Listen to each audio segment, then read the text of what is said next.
आखिरी हिस्से में हम बात करेंगे अदाकारा वहीदा रहमान की। फिल्म इंडस्ट्री में वहीदा रहमान अपने सौम्य शांत व्यवहार के लिए, स्वभाव के लिए जानी जाती हैं। बस एक राज खोसला का अगर किस्सा छोड़ दूं मैं, शुरुआत के दिनों का, सीआईडी के टाइम का, तो उनके साथ काम करते हुए कभी भी किसी भी फिल्मकार और निर्देशक को या उनके कलीग्स को कभी कोई शिकायत नहीं, और ना ही वहीदा रहमान ने किसी की शिकायत की। कई बार ऐसा हुआ कि शॉट के लिए तैयार हो जाती और एक्टर्स लेट आते, मगर दोस्तों जब भी गाहे बगाहे उन्हें गुस्सा आ जाता था या वो किसी की इनडिसिप्लिन या लैक ऑफ पंक्चुअलिटी से परेशान हो जाती थी, तो उसको सबक सिखाना भी वो अच्छे से जानती थी, फिर चाहे वो कितना ही बड़ा कलाकार क्यों ना हो। उनके इस गुस्से का सामना एक बार संजीव कुमार को करना पड़ा। संजीव कुमार हरि भाई सेट पर देरी से आया करते थे, जिसकी वजह से सभी बड़े परेशान होते थे। टाइम वेस्ट हो रहा है, पैसा वेस्ट हो रहा है। यह सिलसिला कई दिनों तक चलता रहा।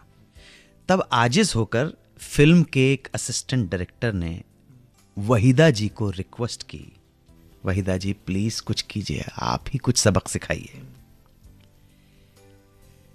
गुस्से से भरी बैठी वहीदा जी ने पूछा क्या करना चाहिए बताओ।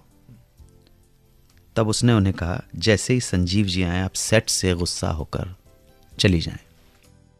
वहीदा जी गुस्से में तो थी, मगर उन्हें लगता था कि इससे बहुत ज्यादा नुकसान होगा, और ऐसा सोचकर उन्होंने फिल्म के निर्माता और निर्देशक से बात करने का फैसला लिया कि यार जरा उनसे भी बात कर लूं मैं।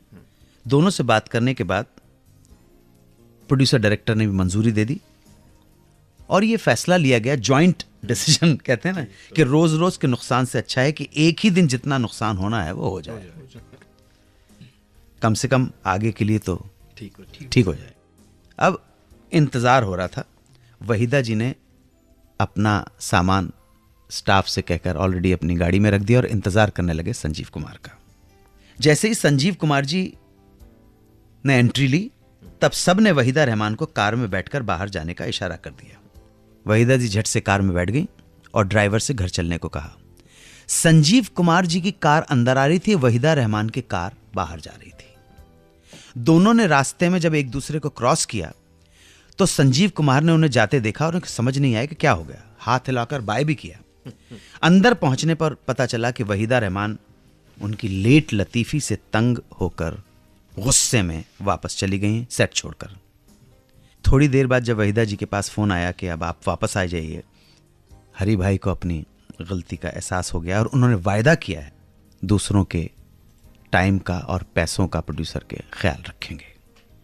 दोस्तों उस दिन तो वहीदा जी वापस नहीं आई, लेकिन ऐसा सुना है कि इस सारी घटना का डिजायर्ड इफेक्ट ही हुआ, पॉजिटिव असर हुआ और संजीव कुमार जी समय पर पहुंचने लगे सेट पर।